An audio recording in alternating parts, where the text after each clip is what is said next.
Assalamualaikum warahmatullahi wabarakatuh. Bertemu kembali dengan kalian anak-anakku kelas 12 dalam proses belajar mengajar pendidikan jasmani. Adapun yang kita pelajari nanti adalah kompetensi dasar kelima atau pelajaran kelima, yaitu berkaitan dengan aktivitas kebugaran jasmani. Adapun untuk tuntutan pengetahuan yang harus kalian dapat di sini adalah menganalisis konsep program peningkatan dan mengevaluasi derajat daya tahan jantung, paru, serta peredaran darah. Dan nantinya yang harus kalian praktikkan di 4.5 yaitu menyusun program peningkatan serta mengevaluasi derajat daya tahan jantung, paru, serta peredaran darah. Adapun tujuan daripada pembelajaran kali ini adalah Anda memahami hakikat kebugaran jasmani, nanti itu untuk mengingatkan apa yang sudah kalian peroleh sebelumnya. Yang kedua, memahami dan mempraktikkan bentuk-bentuk latihan kebugaran jasmani. Dan yang ketiga, kalian nanti harus mengolah dan menginterpretasikan atau menerjemahkan hasil tes dan pengukuran dari latihan kebugaran jasmani yang sudah dilakukan. Nah, ini untuk mengingatkan Anda bahwa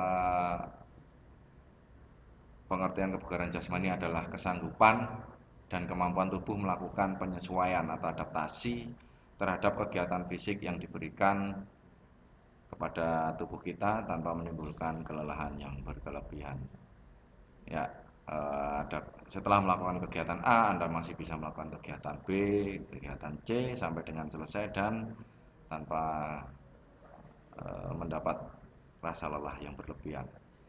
Adapun manfaatnya adalah kalian makin tinggi kebugaran jasmaninya, maka makin tinggi pula kerja fisiknya, ya, sehingga hasil kerja Anda bisa maksimal dan bisa dibilang produktif. Adapun daripada aktivitas tersebut, nanti yang terakhir Anda harus melakukan tes kebugaran. Nah, tes kebugaran ini adalah untuk mengukur kemampuan fisik peserta didik atau kalian, terus kemudian menentukan status kondisi fisik Anda, baik, sedang, atau tidak baik. Kemudian menilai kemampuan fisik Anda semua sebagai salah satu tujuan pengajaran penjas. Berikutnya, hasil tes kebugaran itu adalah sebagai bahan untuk memberikan bimbingan Anda semua dalam meningkatkan kebugaran atau kesegaran jasmani Anda. Berikutnya, yang terakhir adalah setelah Anda mengolah itu semua, itu adalah salah satu bahan saya nantinya memberikan penilaian kepada Anda. Ya. Nah, agar semuanya itu bisa terlaksana dengan baik, maka latihan perlu diprogramkan atau direncanakan secara sistematis sehingga nantinya bisa tercatat dengan baik, sehingga peningkatan ataupun catatan kesegaran serta kemampuan fungsional organ Anda bisa tercatat dengan baik, itu meningkat atau tidak, sehingga program bisa dikatakan berjalan dengan baik atau tidak di situ. Kemudian saya lanjutkan, adapun definisi latihan di sini. Definisi latihan adalah memberikan penekanan fisik yang teratur, sistematis, dan berkesinambungan, sehingga dapat meningkatkan kemampuan dalam melakukan kerja dan meningkatkan kebugaran jasmani atau kemampuan fisik Anda. Nah, perlu diingat juga sebelum Anda melakukan, atau perlu diketahui juga bahwa pelaksanaan latihan itu ini yang harus Anda ketahui. Ada frekuensi latihan, istilah-istilahnya ini harus diketahui. Frekuensi latihan ini adalah berapa kali Anda berlatih dalam satu minggu. Berapa kali? Bisa 2 kali, bisa 3 kali, ya. Jangan cuma 1 kali, karena kalau hanya 1 kali fungsinya tidak akan terlihat, karena setelah Anda berlatih 48 jam kemudian atau 2 hari kemudian, kondisi Anda akan kembali normal atau kembali ke nol lagi, sehingga nanti tidak bisa dilihat peningkatannya. Yang berikutnya ada intensitas latihan. Intensitas latihan ini adalah pengulangan bentuk latihan Anda dalam satu kali latihan. Saya berikan contoh, saya ingin latihan kekuatan lengan push up. Dalam satu sesi Anda melakukannya itu 5 kali. Kemudian Anda harus mengulanginya ke 2 atau 3 kali lagi, ya, sehingga Anda bukan hanya dapat 5 kali tapi 15 kali dalam waktu yang bertahap. Berikutnya adalah tipe latihan. Tadi sudah saya sedikit singgung di intensitas latihan. Tipe latihan ini bisa daya tahan otot, bisa daya tahan jantung, atau kekuatan, kecepatan di situ. Kemudian lama latihan. Dalam berlatih, satu kali latihan itu minimal 30 menit. Ya, untuk orang-orang sehat, kemudian maksimal cukup 1 jam. Nah, sebelum Anda melakukan latihan, Anda harus mengingat ini tahapan-tahapan berolahraga. Tahapan berolahraga Anda harus ingat, Anda harus melakukan peregangan dulu. Peregangan dulu ini, peregangan. Kemudian setelah itu bisa melakukan pemanasan, yaitu dengan jogging ringan.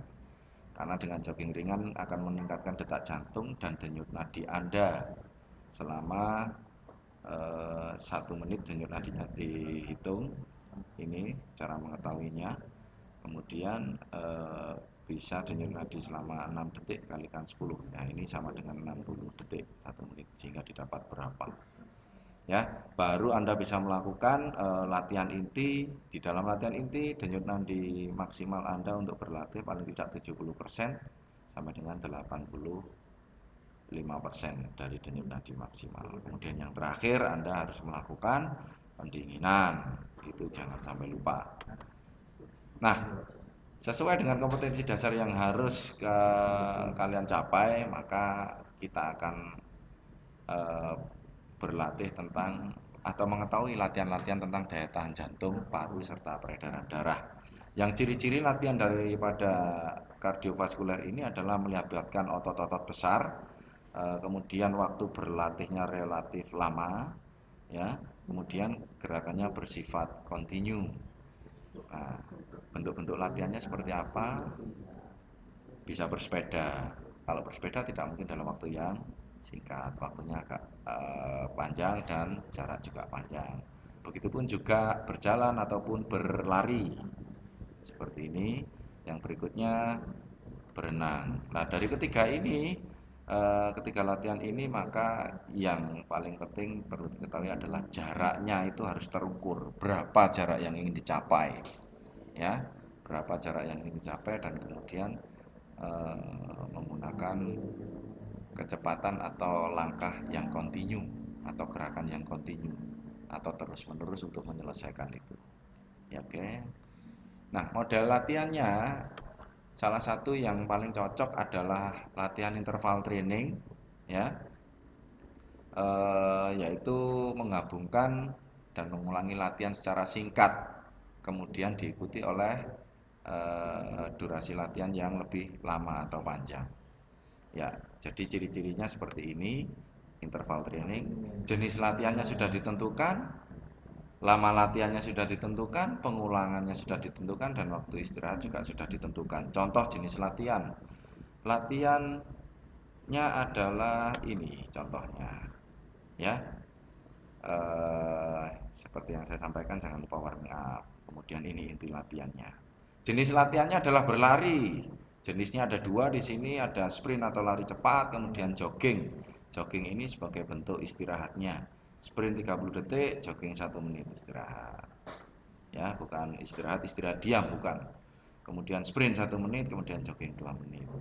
Kalau mungkin dari contoh ini merasa berat, mungkin juga bisa pakai ini yang agak ringan.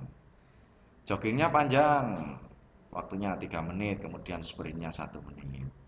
Kemudian bisa lagi jogging lagi 3 menit, atau berjalan lah boleh seperti gambar yang seperti ini. Kemudian yang terakhir, nah ini salah satu contoh bentuk interval. Nah, kalau dilihat dari sini, maka ini Anda sudah melakukan selama 12 menit. Seperti itu. Kalau Anda masih kuat, dengan istirahat yang cukup agak lama, bisa diulangi lagi proses seperti ini.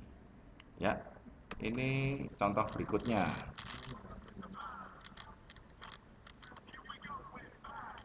Contoh berikutnya, yaitu senam Tabata.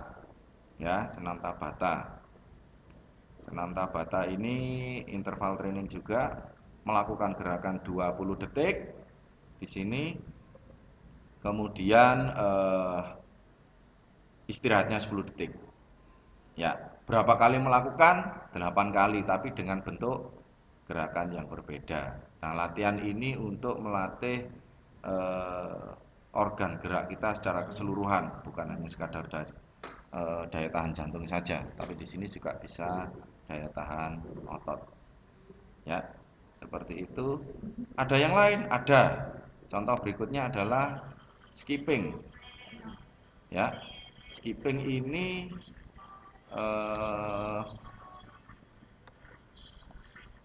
dengan model Tabata. Supaya tidak bosan, gayanya itu bisa bergonta-ganti. Yang gaya yang pertama adalah regular footwork, yaitu 2 kaki lompat bersamaan, istirahat, kemudian bisa bergeser ke berikutnya, yaitu running, nah, lari tempat, dan gaya-gaya yang lainnya. Ya, dari contoh-contoh ini semoga Anda mengerti dengan yang dimaksudkan, gitu, dan bisa memilih mana yang cocok nantinya ya. Karena setelah ini Anda akan mendapatkan tugas untuk menyelesaikan atau menirulah paling tidak seperti itu, atau membuat program yang ada. Ya. Nah, ini tugas Anda. Lakukan bentuk latihan kardiovaskuler ya, tapi serta pembentukan otot tubuh, maka lakukan dengan Tabata training. Bentuk gerakan bisa menyesuaikan dengan yang dibutuhkan untuk pembentukan otot. Lakukan secara berulang-ulang. Setiap kali berlatih lakukan pengulangannya 2 kali. Untuk Tabata itu 4 menit dalam 1 kali melakukan. Istirahat agak panjang, kemudian lakukan itu 2 kali dan dilakukan dalam 2 kali seminggu. Ini frekuensi latihannya ya. Pengumpulan tugas berupa video dan dikumpulkan di kelas PJOK Google Classroom. Anda bisa googling gambar-gambar seperti ini dan bisa dicontoh dan siap melakukan. Yang perlu diingat adalah lakukan kegiatan, misalkan setelah melakukan gerakan untuk kebutuhan lengan, lakukan gerakan yang lain supaya apa? Di lengan ada istirahat. Misalkan habis lengan push up, kemudian gerakan kedua Anda bisa melakukan lari di tempat. Pilihlah seperti itu. Terus kemudian setelah lari di tempat bisa gerakan yang lain, sit up dan seterusnya, ya. Begitu, ini contoh-contohnya. Ya, ini contoh-contohnya. Saya harap Anda bisa mengerti dengan yang dimaksudkan. Terima kasih sudah melihat video ini dan selamat mengerjakan tugas. Semoga bisa menyelesaikan dengan baik dan semoga sehat untuk Anda semuanya. Wassalamualaikum warahmatullahi wabarakatuh.